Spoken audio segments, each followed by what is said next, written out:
Malheureusement, chez beaucoup de gens, un divorce ne se passe pas bien. Et donc, c'est ça qui va conditionner le reste, qui va faire en sorte que est-ce que vous vous autorisez de vous ouvrir à la vie et donc à la rencontre, à d'autres possibilités ou pas. AVS avec Philippe Robichon. AVS pour à votre santé, bonjour et bienvenue. Nader Alamit est avec nous, bonjour Nader. Bonjour Philippe, bonjour tout le monde. Psychosexologue, historien des religions et coach en bien-être. Vous êtes fondateur de C'est Libérez-vous, la nouvelle école de l'amour et du couple. Eh bien, on va en parler de C'est Libérez-vous ce matin avec la question que je vais vous poser, Nader. Y a-t-il une vie après le divorce ? Bien sûr qu'il y a une vie après le divorce, mon cher Philippe. Heureusement qu'il y a une vie après le divorce.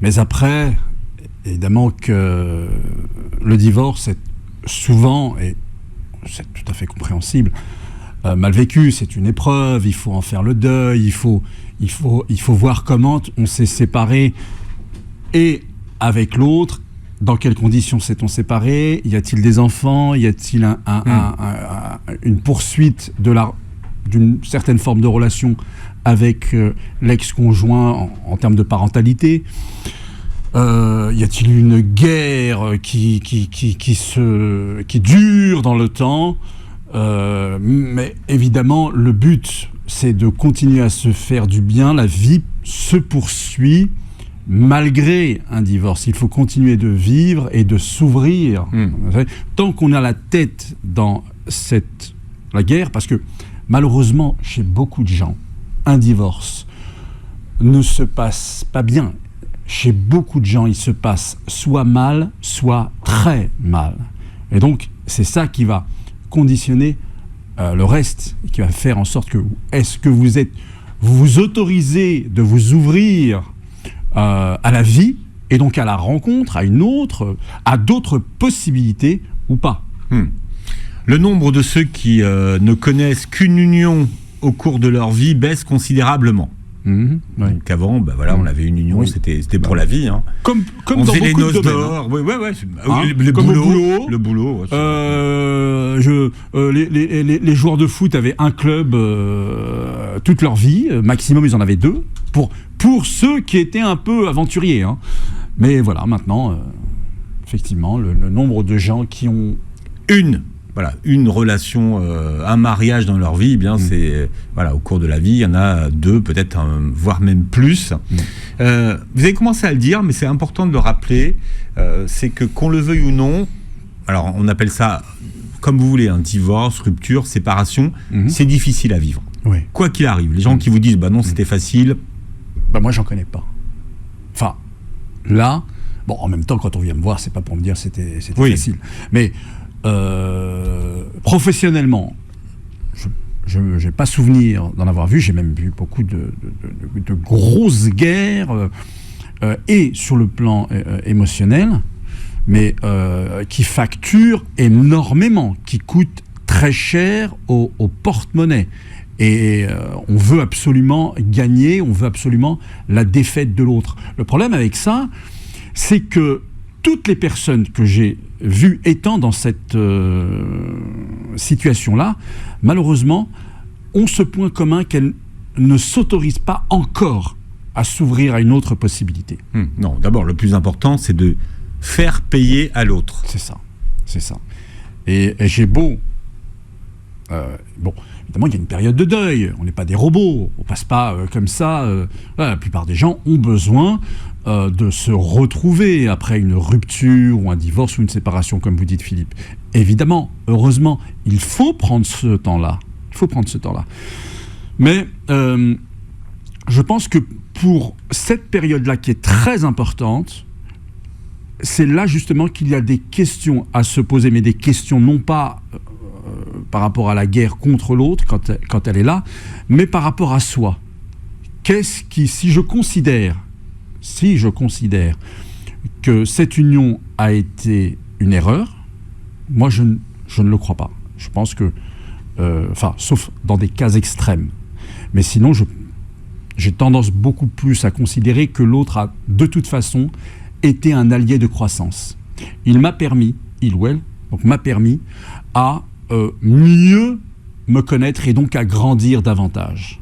Bien. Maintenant, ça doit me servir pour le reste. Alors, erreur, alors oui, erreur peut-être pas, mais longtemps, les séparations, les divorces ont été vécus comme des échecs. Terrible ce mot. En disant finalement, c'est un échec, Ouais. parce que je n'ai pas réussi à garder mon couple. Ouais. Mais c'est terrible ça, mais ça vient que vous dire, Philippe, ça vient de l'éducation, ça vient de la culture. Objectivement, est-ce que c'est un échec ? Objectivement, non. Par contre, objectivement, je le redis, vous avez grandi. Malgré ou grâce à l'autre. Pourquoi objectivement, c'est pas un échec ? Quels sont les éléments qui permettent parce que vous avez grandi. De regarder le rétroviseur autrement. Imaginons quelqu'un qui s'est marié avec une personne et a 2 beaux enfants. Voilà. Mais au bout d'un moment, ça se passe, ou même depuis longtemps, ça se passe très mal avec cette personne. Vous avez quand même 2 beaux enfants. Et il a fallu que vous rencontriez cette personne. Il a fallu que cette personne, à un moment donné, soit sur votre route, qu'à un moment donné, cette personne vous séduise, vous plaise, que vous projetiez avec elle pour que ces 2 beaux enfants arrivent. Est-ce qu'on peut dire donc que c'est un échec ? Non. Objectivement, ça ne l'est pas. Non.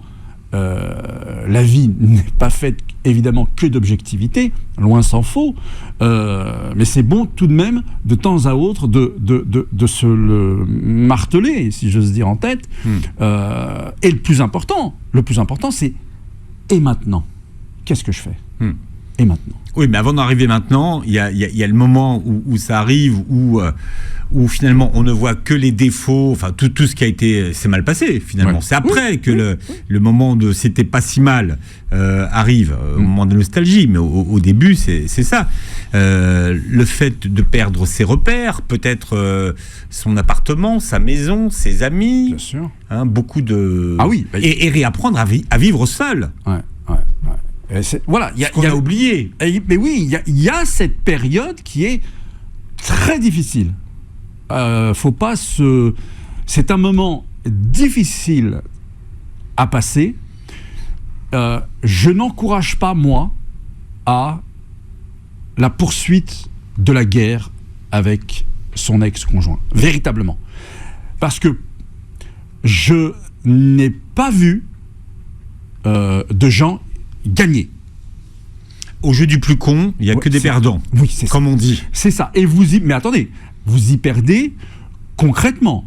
J'ai beaucoup de gens que j'accompagne et je leur conseille vivement. Alors, j'entre pas dans la question judiciaire, c'est pas mon rôle, mais par contre, moi, j'entre tout de suite, autant que faire se peut, dans la reconstruction de la personne, justement, en prenant en considération, bien évidemment, ce dont vous parliez, c'est-à-dire réapprendre à vivre seul, l'estime de soi. Vous avez des gens dont l'estime d'eux-mêmes est dans les chaussettes, ouais. Parce que, voilà, j'ai tout perdu. J'ai tout perdu.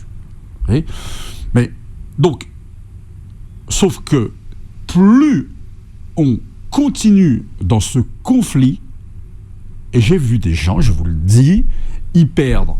Alors, ne pas aller mieux déjà, sur le plan émotionnel, et y perdre beaucoup d'argent, et y perdre beaucoup de temps, et s'interdire justement à la rencontre avec quelqu'un d'autre, et donc à se reconstruire véritablement. Mais est-ce que c'est d'une certaine façon rester en lien avec l'autre que cette guerre ?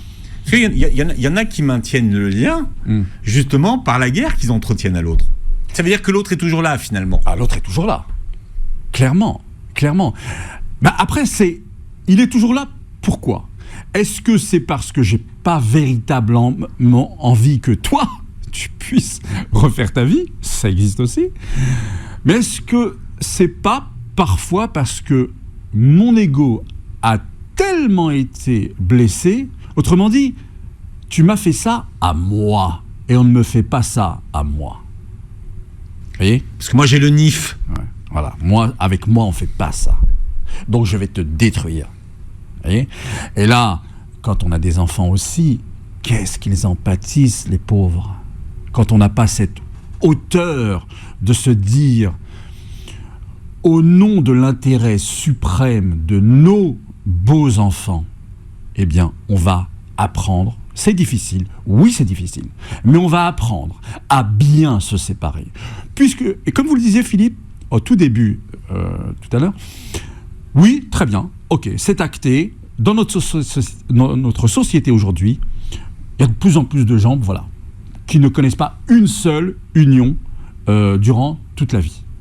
Très bien, d'accord. Eh bien, autant, puisque nous constatons cela, se dire qu'en cas de séparation, il est impératif aujourd'hui d'apprendre à bien se séparer. Voilà.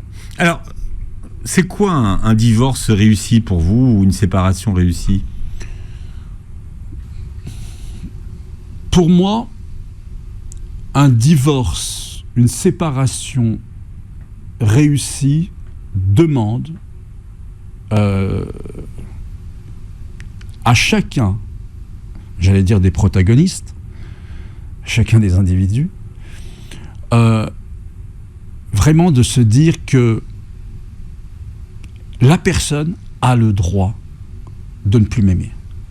La personne a le droit de considérer que elle et moi, voilà, ça ne le fait plus. Personne n'est obligé sur cette terre de m'aimer. Je m'aime assez. Voilà. Si vous m'aimez en plus, c'est super. Mais voilà, vous avez tout à fait le droit de ne plus vouloir faire couple avec moi. Je m'autorise à moi-même de vous donner ce droit. Et donc, si l'autre est aussi dans cette philosophie de vie, très souvent, on se sépare moins, puisque, justement, l'amour devient, comme dirait l'autre, conditionnel à cela. Hein. Il n'y a pas de contrat avec cette illusion d'un amour inconditionnel. C'est pas un CDI. Voilà. Chaque jour est un enjeu. Chaque jour, l'amour se redessine. Vous voyez, rien n'est dû. Rien n'est obligé. Et donc, des gens qui s'inscrivent dans cette manière de penser la vie, je pense que ces gens-là trouveront les outils qui les aideront à mieux se séparer. Ouais, la question que je pose à Nader Alami ce matin, c'est: y a-t-il une vie après le divorce ? Eh bien, aujourd'hui, les sociologues répondent que oui, il y en a même plusieurs. Donc, il faut être optimiste. On parlait du divorce, mais moi, il y a une expression, alors je vous la soumets, Nader, vous me direz ce que vous en pensez, c'est refaire sa vie. Est-ce qu'on refait sa vie ? Refaire sa vie. Bon, c'est une expression, voilà, on dit, qui est tombée dans il a refait sa vie. Il a refait sa vie, ouais. Tu sais, ouais. Ou elle a refait sa vie. C'est une manière de dire, elle a trouvé quelqu'un, il ou elle a trouvé quelqu'un d'autre. Et aussi de dire, il ou elle ne pense plus, justement, à sa relation, à l'union d'avant. Ce qui est complètement illusoire, parce que, en fait, la vie se poursuit et on a besoin aussi des repères d'avant pour mieux comprendre peut-être ce qui n'a pas fonctionné, à partir de quel moment ça a moins bien fonctionné, puisqu'au départ, on était bien complètement dans le c'est toi la plus belle, c'est toi le plus beau, c'est avec toi que je veux finir mes jours, machin, c'est avec toi que je vais aller en vacances, etc., etc. Et c'est pour ça que, justement, à C'est Libérez-vous, la nouvelle école de l'amour et du couple, on insiste beaucoup sur ces choses-là. C'est-à-dire, au préalable, beaucoup de gens, parce que le consumérisme, parce que je veux. Oui, très bien, je veux, ok, mais est-ce que c'est la personne qu'il me faut ? Les gens ne se posent plus cette question. C'est la personne que je veux. Mais est-ce que c'est la personne qu'il te faut ? Parce que, après, on est au cabinet, parce que c'était pas la personne qu'il me fallait. Oui, c'était la personne que je voulais, mais je me suis aperçu, j'ai fini par comprendre que c'est pas la personne qu'il me fallait. Donc, il y a aussi votre propre introspection, il y a aussi vos propres questionnements et la maturité. Attention, il ne s'agit pas de juger ici, on est tous faibles et Dieu, en fait, c'est naturellement, la nature a un dessein qui est beaucoup plus fort que nous pouvons l'imaginer et elle arrive à son objectif qui parfois est juste notre reproduction. D'ailleurs, c'est tout ce qui intéresse la nature. C'est que la race humaine continue de se reproduire. Si vous interrogez les gens auparavant, avant de se marier, que vous leur demandez pourquoi ils se marient, ils vous diront pour faire des enfants. Hein. Et je suis persuadé que c'est la majorité qui vont pour faire des enfants. Voilà. Donc pour avoir des enfants. Ouais, voilà. Pour avoir des enfants. Et j'ai envie d'avoir des enfants avec toi. Voilà. Voilà. Mais dans la réalité, refaire sa vie, c'est une formule bien sympa pour peut-être intégrer une espèce de rupture avec, voilà, je ne suis plus dans mon ancienne vie. En réalité, la vie, son début, c'est votre naissance, sa fin, c'est quand vous êtes sous terre, et c'est la même vie que vous vivez, et de toute façon, donc c'est la même qui continue. C'est la même qui continue, en espérant, bien évidemment. Et c'est ça, réussir sa vie, c'est apprendre à mieux vivre chaque jour. Donc si l'autre, je reviens à mon expression, a été, vous considérez que il ou elle a été évidemment un bon allié de croissance, donc le voir dans ces termes-là, ça va vous aider pour votre autre relation. Alors, on était en train d'évoquer ce que c'était qu'un divorce réussi. Je ne suis pas sûr que vous soyez allé au bout de votre idée. Qu'est-ce que ça veut dire que de réussir son... Enfin, vous entendez certains couples qui vous disent on n'a pas réussi notre mariage, mais on a réussi notre divorce. Bon, en gros, c'est quoi un divorce réussi? C'est quoi? C'est un divorce qui coûte pas cher C'est un divorce où il n'y a surtout pas ou plus de ressentiment. C'est un divorce où je ne me sens plus vexé, blessé. Je ne me sens plus. J'ai super bien réussi, c'est je ne me suis jamais senti comme ça. Réussi, c'est je ne me sens plus comme ça. Aujourd'hui, ce que je n'arrivais peut-être pas à autoriser, eh bien je l'autorise parfaitement. C'est-à-dire, tu as une vie avec quelqu'un d'autre, tant mieux. Je suis heureux pour toi. Mais vraiment, vraiment. Un divorce réussi, c'est... Vous croyez vraiment à ça, vous? On peut se réjouir que l'autre ait une nouvelle compagne ou un nouveau compagnon et s'en réjouir? Je pense que c'est rare, mais il y a des gens qui... Alors, de toute façon, tu seras jamais aussi heureux que tu as été avec moi. Non, mais je pense que ce qui va permettre cela, très souvent, c'est quand vous-même, vous êtes dans une autre possibilité qui s'ouvre. Voilà. Où là, pour moi, c'est très bien. Chacun va aller... Chacun est heureux de son côté. De son côté. Très bien. Voilà. Ça rend les choses plus douces, plus acceptables. Mais évidemment, si l'autre, il est dans une nouvelle histoire d'amour et qu'il met des photos sur les réseaux sociaux et il montre son bonheur, machin et tout, et que vous retrouviez tout seul dans votre petit coin, ça peut être difficile. Pas sûr que vous alliez liker la photo. La photo. Un divorce, alors moi je vous pose la question du divorce réussi parce qu'il y a un moment donné où va se poser la question de se remettre en couple ou pas. Alors la question qui revient le plus fréquemment, c'est à quel moment faut-il se remettre en couple? Est-ce qu'il y a une bonne durée? Il faut éviter la relation tampon, ce qu'on appelle la relation tampon. C'est-à-dire que vous avez connu justement un divorce, une rupture, une séparation. Vous avez besoin de vous sentir aimé, absolument, parce que vous considérez que ça va vous aider à oublier l'autre. Votre estime de soi en a pris un coup, vous avez besoin qu'elle soit reboostée. Et donc, c'est pas le premier qui passe, mais presque. S'il correspond à peu près à quelqu'un qui pourrait vous aider un temps, alors je dis pas que c'est forcément conscientisé, mais en tout cas, il faut se poser la question. Est-ce que je ne suis pas en train, là, d'entrer dans une relation tampon? Voilà, le petit pansement qui va me permettre d'oublier l'autre.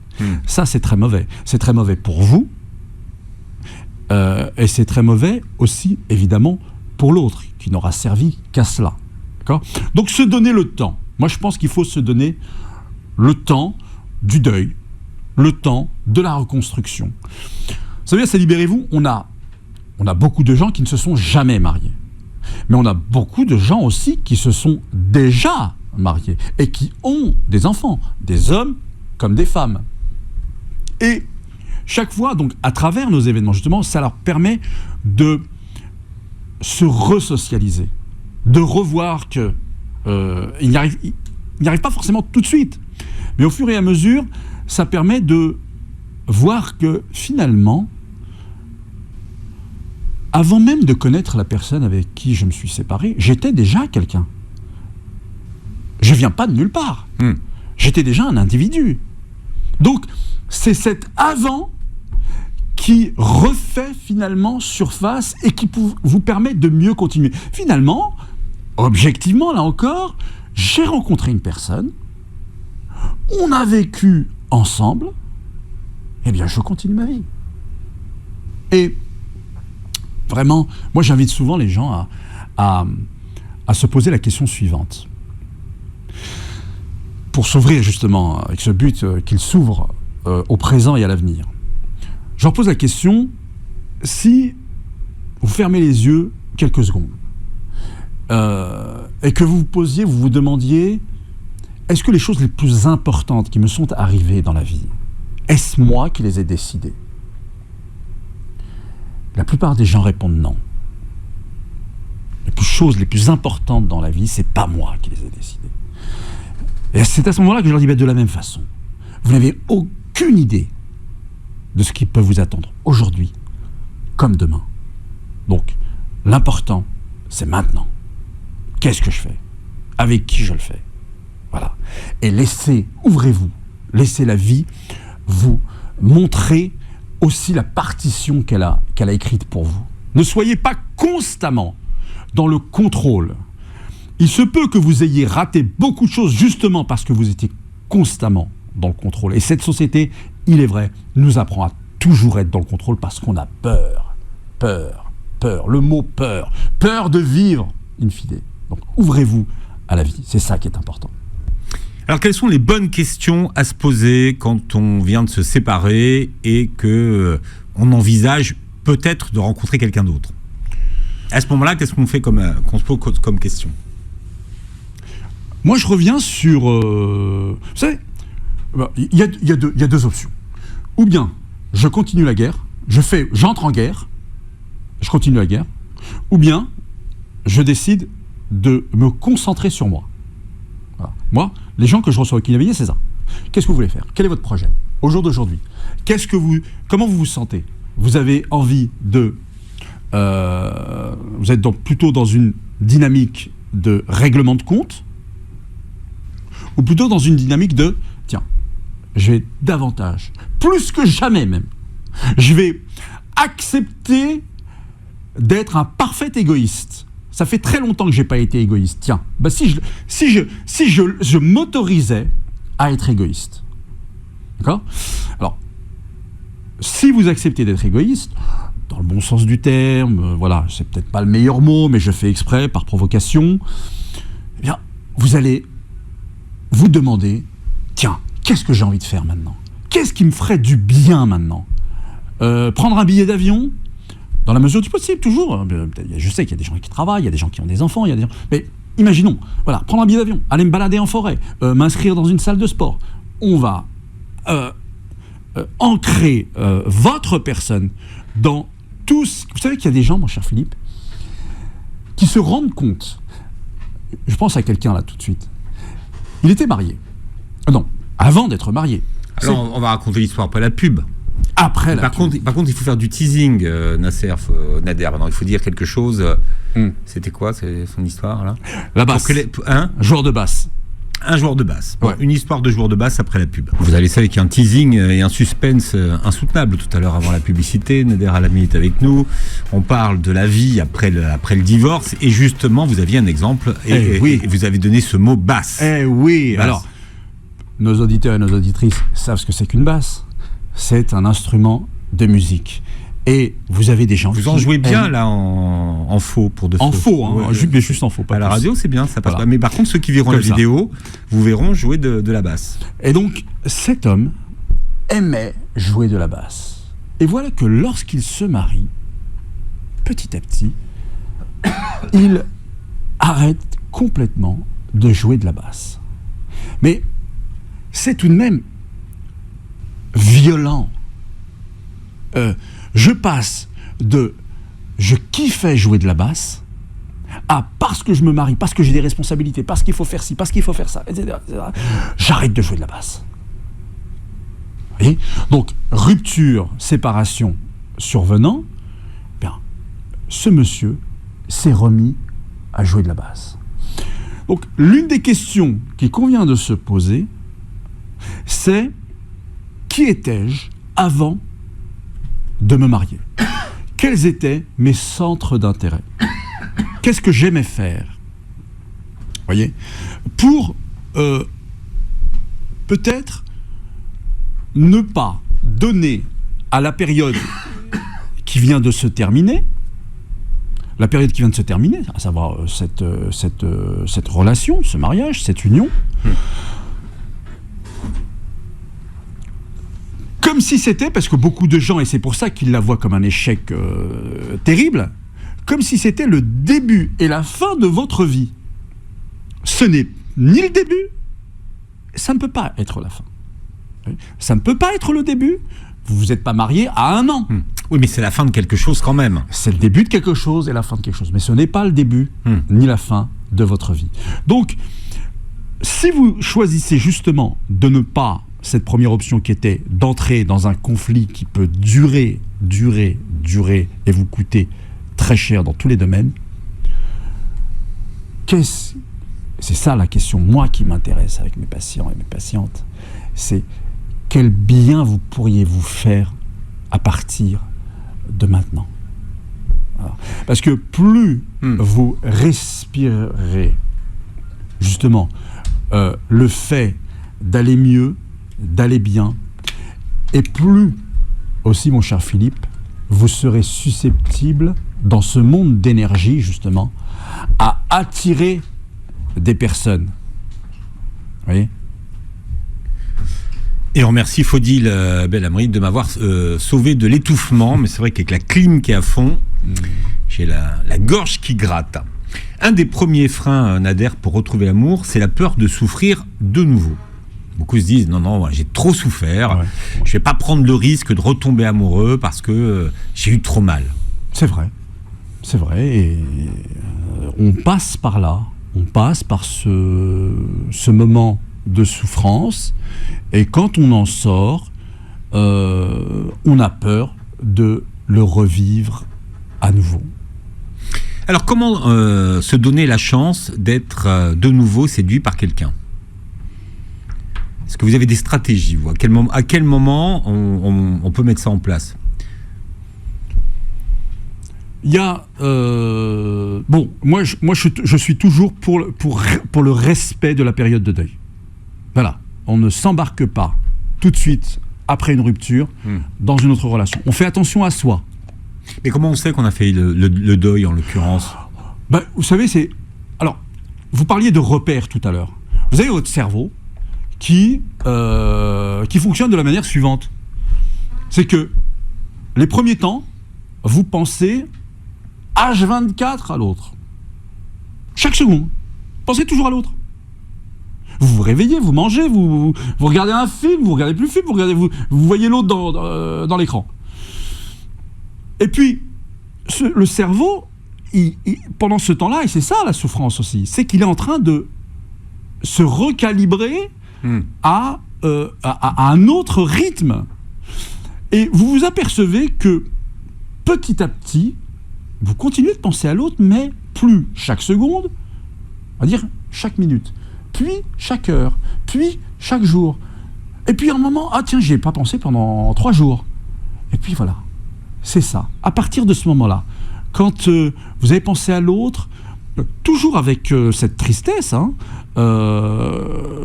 semaine, 2 semaines, et puis tout doucement vous y pensez, mais avec moins de souffrance. Vous êtes moins triste. Vous y pensez comme on pense donc ça prend un peu plus de temps, comme un souvenir. Voilà, une relation. Et après, ça prend plus ou moins de temps en fonction des personnes, de toute façon. Exactement. C'est pas une recette, on va dire, magique, jamais miracle. De la vie. Jamais de la vie. Jamais de la vie, bien évidemment. Bien, à partir de ce moment-là, on commence à être prêt. Et il suffit que l'autre arrive au bon moment. Mais je déconseille vraiment de rencontrer une personne alors qu'on est encore en pleine souffrance. Voilà. Se donner du temps. Il y a quand même une question qui est centrale, c'est la question des enfants. Ouais.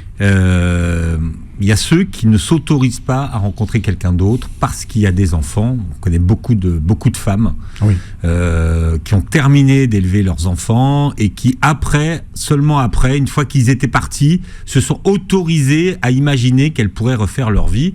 Mais le temps avait passé quand même. Alors, on a ce cas de figure à Célibérez. Vous avez effectivement des femmes qui sont mères de 2, 3 enfants, dont les enfants ne sont plus tout à fait des enfants, ce sont des adolescents, ce qu'on appelle des adolescents, et que, évidemment, elles considèrent que laisser débarquer un bonhomme à la maison comme ça risque de totalement déséquilibrer un petit peu l'équilibre délicat qu'elle a réussi à mettre en place au sein du foyer. Alors, évidemment, le souci, c'est que, comme vous le disiez, le temps passe.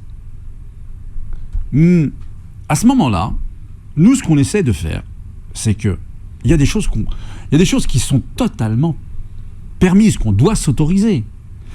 Et ce qu'on doit s'autoriser, c'est d'être heureux, d'être heureuse. Pourquoi s'infliger des souffrances inutiles ? Il y a déjà les souffrances utiles. Pourquoi s'infliger en plus des souffrances inutiles ? Donc si vous rencontrez quelqu'un, généralement, ces dames préfèrent un homme qui lui aussi a des enfants, et généralement, ces dames peuvent, c'est le cas chez nous en tout cas, entamer une relation sans que l'on vive tout de suite dans le même foyer, qu'on se donne du temps, que laisser les choses se faire doucement. Donc on a pas mal de gens qui se sont mis en couple, mais qui continuent de vivre chacun de leur côté. Voilà. Alors il y a celles et ceux pour qui la période de la séparation, c'est le moyen de faire aussi un grand ménage, un grand tri, de jeter. Vous conseillez ça ?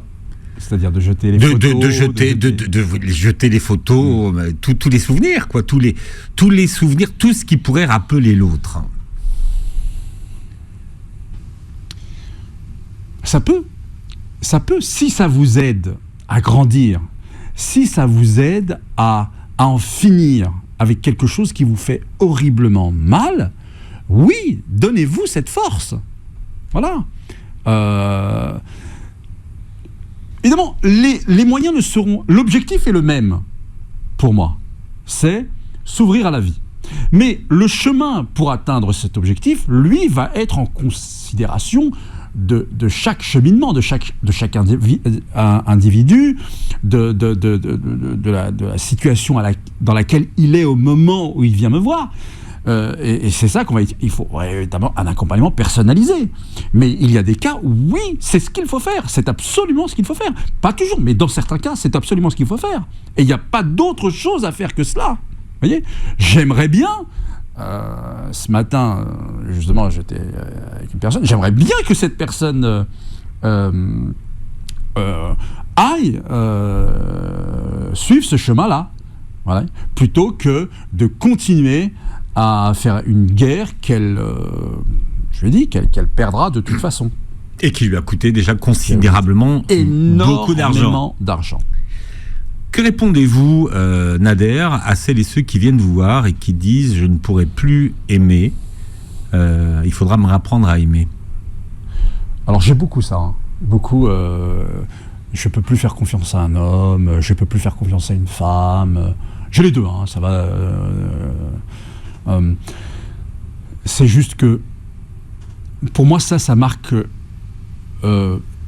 justement l'envie, en fait, d'avoir confiance, l'envie d'aimer à nouveau. Je l'interprète comme ça. Mais bien que ce soit dit de cette façon-là, moi, en fait, je l'interprète comme un appel à dites-moi comment je pourrais faire pour réapprendre à aimer, pour être aimable. Oui, mais après, quand on a été trahi, quand ça arrive, l'idée c'est d'essentialiser les choses, de dire de toute façon, tous les hommes, toutes les femmes sont comme ça, et finalement, j'ai été trahi une fois, je serai trahi une deuxième fois. C'est la question de la confiance, elle est centrale. Ouais. Alors bien sûr, toujours. On se marie avec qui ? On se marie avec quelqu'un qui est digne de confiance et qui a le sens des responsabilités. Voilà. Si vous avez mis d'autres critères avant digne de confiance et sens des responsabilités, vous vous êtes trompé, vous, dans les critères choisis. Voilà. Si vous avez d'abord voulu que critère premier, que la personne me fasse rire, c'est super, mais si la personne en temps de crise vous fait rire, c'est pas ça dont vous avez besoin à ce moment-là. C'est plutôt d'une personne digne de confiance et qui a le sens des responsabilités. Si en plus elle vous fait rire, c'est génial. Voilà. Mais beaucoup de gens aujourd'hui sont dans des critères qu'ils mettent tout là-haut, en priorité aussi dans une erreur qui, pardon, mais qu'ils ne peuvent se reprocher qu'à eux-mêmes. Vous voyez ? Donc, c'est aussi à nous de savoir quels sont les critères qu'on met tout là-haut. Donc moi, je vous le répète ici, digne de confiance, essence des responsabilités, et j'en ajouterai un troisième, gestionnaire. Il faut au moins l'un des deux qui soit gestionnaire, parce que qu'est-ce qui fait généralement qu'on se sépare ? Ce sont des questions d'argent. Ah voilà. Et oui, beaucoup de couples se séparent, pas que pour ça, mais aussi pour des questions d'argent. Moi, je pense que c'est un prétexte. C'est souvent parce que le reste ne va pas. L'argent est un prétexte. Mais bon, c'est une autre émission, Nader, qu'on verra à la rentrée. Allez. Merci d'avoir été avec nous. Merci, Nader. Ceux qui suivent et qui ont un avis sur vos chemises pourront constater que cette semaine encore... Vive l'été. Voilà. Cette semaine encore... Vous avez une chemise qui est à la hauteur de votre réputation. Vous réécouterez, mais là vous ne verrez pas la chemise de Nader, l'émission en podcast sur beurrefm.net et sur toutes les plateformes qui reprennent notre émission, et vous verrez la chemise de Nader sur notre chaîne YouTube. Merci à tous et très belle journée santé sur Beurre FM.